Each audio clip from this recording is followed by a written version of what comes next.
So Sabonis fouled out again. Mm. And there is very fair criticism of some of the fouls he's been called for. But he's being called for those fouls a lot. So it's something that he's going to have to adjust to. Him and Mike Brown are going to have to figure out because, we were talking about Davion kind of being in his natural rotation. We talked a lot about Mike Brown over the course of the last couple of games, sticking with like a more natural rotation, a shorter rotation, a regular rotation. And when you're in foul trouble, when, particularly yesterday, you've got one of your best players in foul trouble. You've lost your other best player. I almost feel bad for Mike Brown in that I don't know that he's been able to establish any type of rotation given what happened with De'Aaron yesterday and the fact that Sabonis has fouled out of the last 2 games. Yeah. Sabonis fouled out of 3 games last year, 2 in Indiana, 1 in Sacramento. He's fouled out of 3 already this year.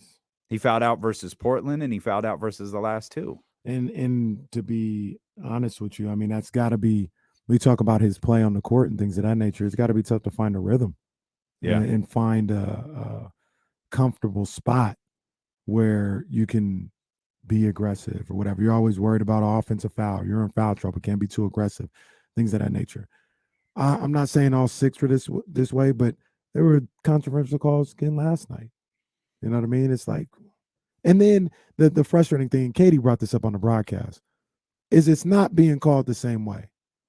Plumlee is allowed to be as physical as he wants to be against Sabonis. Yeah. But let Sabonis breathe on somebody, and it's a foul. And that's got to be frustrating for him. I think this is we recorded an episode of J Street Vibes last night. We're working on right. It's a fact. It's out there. Right. I ran into Bigfoot on my way into the studio too.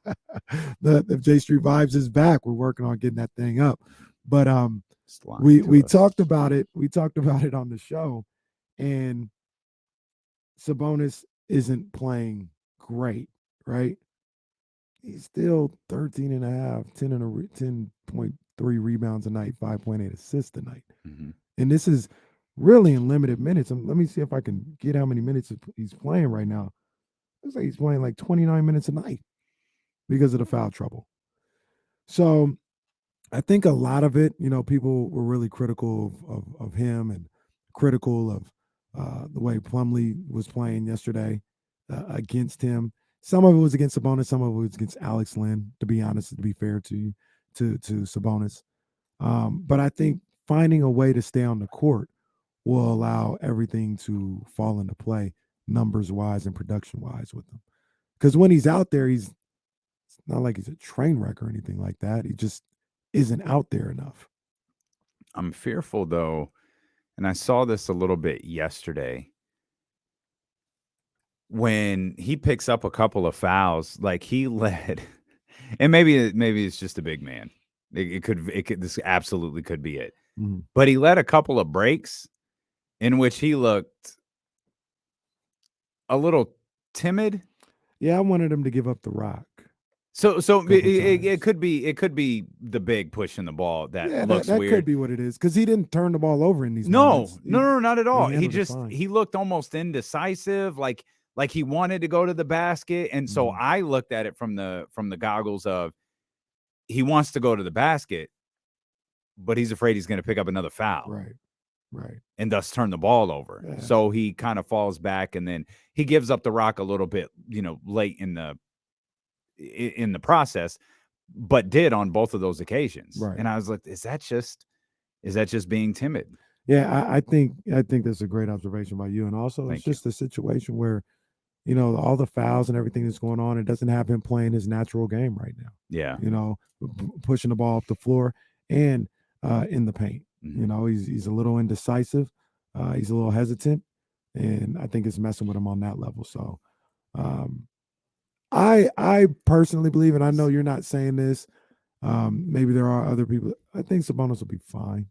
Like, I think he'll be perfectly fine. I think halfway through the season, we're going to look at him averaging 16, 17 points a night, 10, 11 rebounds a night, almost 6 assists.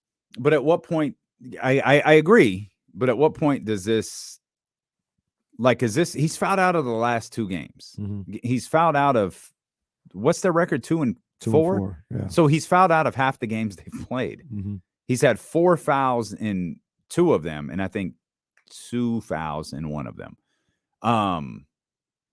Is it in his head?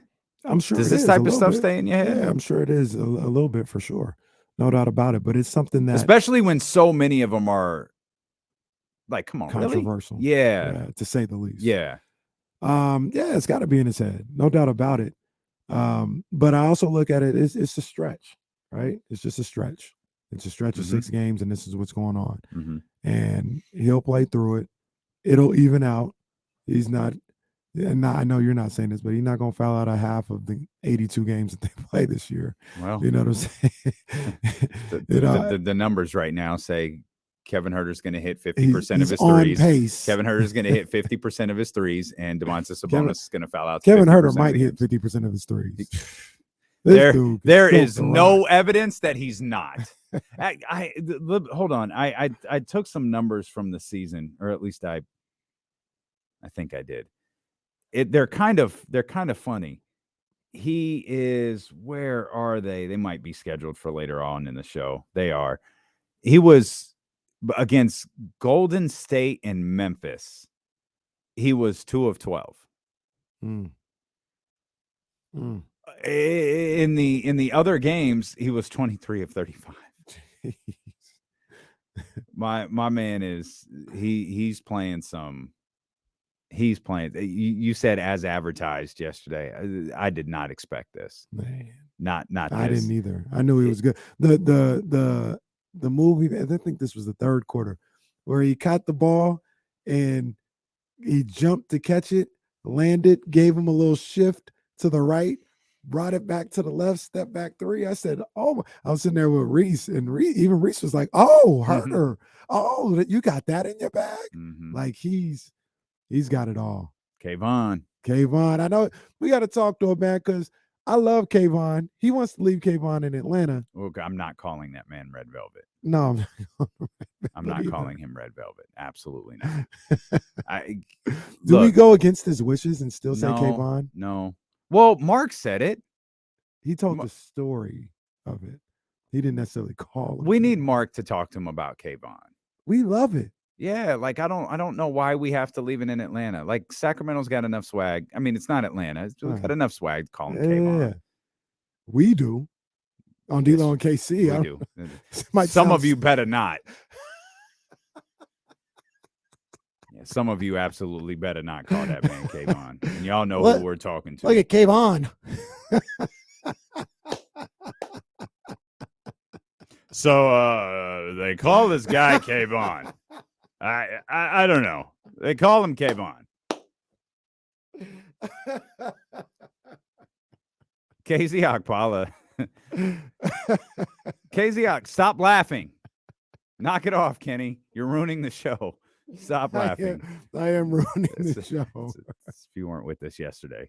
KZ Okpala has played in the last 2 games. Did you know that?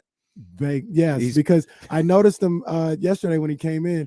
I said, "Come on, man! It's 4 seconds left in the half." He's played 7 seconds. He's played 7 seconds in the last 2 games combined. Come on, man. The man started the first handful of games of the season. He has played a combined 7 seconds. He's a defensive specialist. Boy, when you need a 4-second stopper. To Coach Brown's credit, they have not scored in those times when KZ's come in. What other player can say their opponent is scoreless when he's out there on the court? KZ Okpala can. Quick clack.